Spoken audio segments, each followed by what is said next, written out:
तर माझा भासा याला नगरला जाऊन येऊ असं सांगून घेऊन गेले आणि त्याचा मर्डर केला.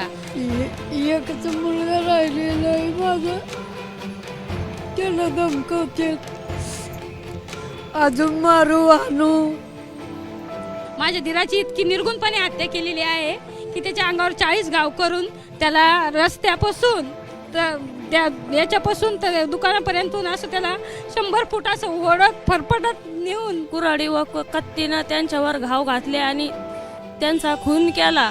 संतोष देशमुख याची हत्या ही ताजी असतानाच आता शिर्डीत देखील असाच काहीसा एक प्रकार समोर आलेला आहे. माझ्या मागे आपण हा बॅनर पाहू शकता आणि या बॅनरवरील जो फोटो आहे भरत ताताजी काळे याचा जून महिन्यामध्ये अपघाती मृत्यू दाखवण्यात आलेला आहे. मात्र कुटुंबियांचा आरोप आहे की शेजाऱ्यांसोबत असलेल्या किरकोळ वादातनं त्याची हत्या करण्यात आली होती आणि याच तक्रारीमध्ये जो पलीकडे आपण पाहतोय की राहुल दिलीप पिंपळे ही जी व्यक्ती आहे ही तक्रारदार होती आणि यांची नोव्हेंबर 2024 मध्ये हत्या करण्यात आली होती आणि या हत्येतले आरोपी अद्यापही मोकाट आहेत. कुटुंबीय हे आज या ठिकाणी आझाद मैदानावरती उपोषणाला बसलेला आहे.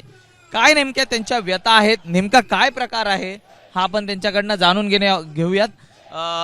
आपल्यासोबत जर सांगायचं झालं तर या ठिकाणी भरतच्या आई आहेत, तर दुसरीकडे या ठिकाणी राहुलची ही देखील आई बसलेली आहे.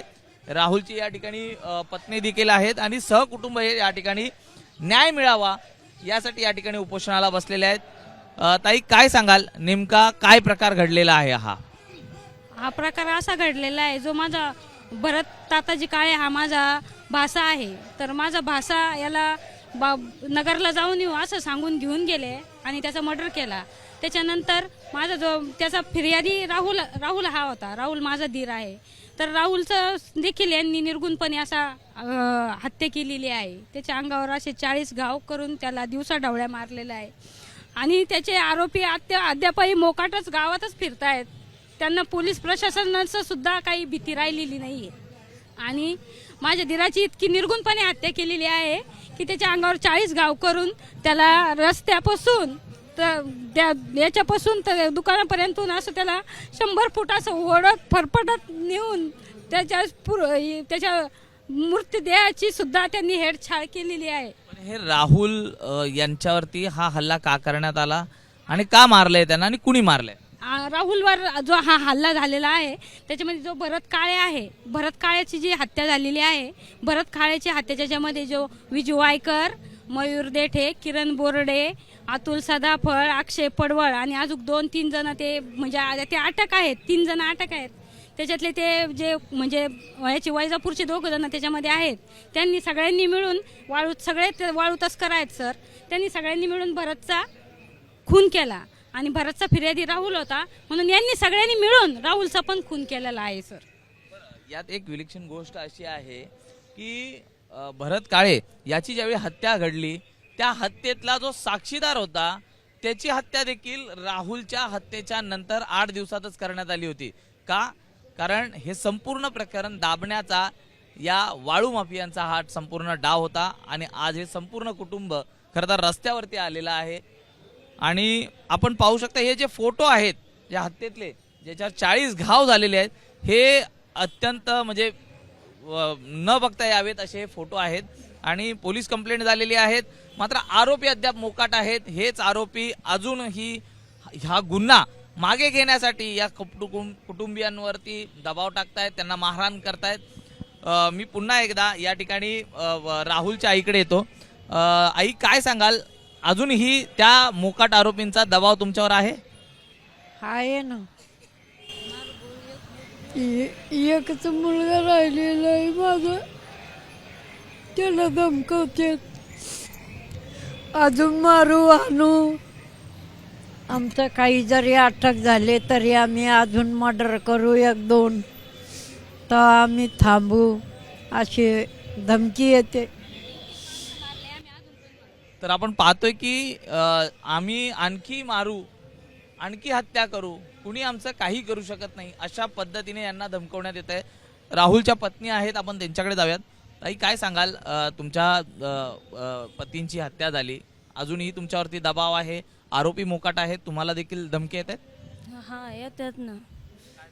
तर ते सांगतात का ते तुम्ही ना म्हणे ते आता एवढं होऊन पण आहे ना, त्यांनी आम्हाला अशी धमकी दिलेली आहे का तुमचे लहान लेकरापासून तर मोठ्या माणसाला कोणालाच सोडणार नाही आम्ही. हां, आणि हे राहुल दिलीप पिंपळे हे माझे मिस्टर शेती काम करीत होते.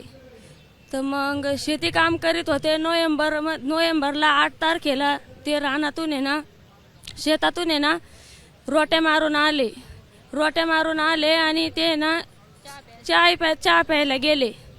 तर मग चहा प्यायला गेले 10-15 मिनिटांनी ना ते येता आहे ना त्यांना विजय वायकर, किरण बोर्डे, मयूर देठे, अक्षय पडवळ, अतुल सदाफळ, कडू त्रिभुवन आणि यांनी त्यांना थांबून कुऱ्हाडी व कत्तीनं त्यांच्यावर घाव घातले आणि त्यांचा खून केला.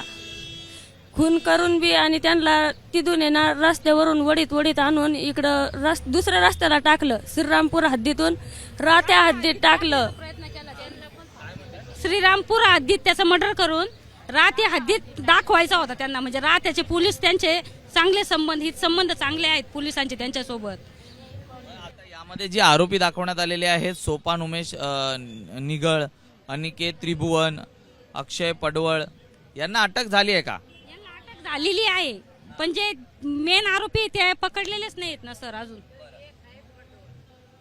पडवळ एकच आहे त्याच्यातला. बाकीचे ते 2 जण त्यांनी जे केलेले आहेत ना ते विजय वायकरच्या दबावाखाली जाऊन ते तिथे हजर होऊन त्यांनी स्वतः जाऊन सांगितलं आम्ही हे केलेलं आहे म्हणून. मग त्यांनी सगळ्यांची नावं घेतलेले आहेत सर. या संपूर्ण प्रकरणात जर आपण पाहिलं तर जे FIR मधली नावं आहेत ही मध्ये 3 जण आहेत. त्या 3 जणांना अटक करण्यात आलेली आहे. मात्र या हत्येतले जे मुख्य आरोपी आहेत हे अद्याप ही मोकाट आहेत आणि हेच मोकाट आरोपी आजही हे पिंपळे कुटुंबीय आहेत किंवा या ठिकाणी काळे कुटुंबीय आहेत त्यांच्यावरती दबाव हा टाकताना पाहायला मिळत आहे. आणि इतकंच नाही तर पोलीस प्रशासनाकडनं देखील त्यांच्यावर कुठलीही कारवाई होत नसल्याचं देखील आरोप हा कुटुंबियांकडनं होतोय. आणि याच आरोपींना कुठेतरी राजकीय वरदहस्त आहे. त्यामुळेच पोलीस यांच्यावरती कारवाई करताना कूच खात असल्याचं देखील सांगितलं जात आहे. व्हिडिओ जर्नलिस्ट विजय शुतरकरसह मी सूरज सावंत, ABP माझा, मुंबई. ABP माझा, उघडा डोळे बघा नीट.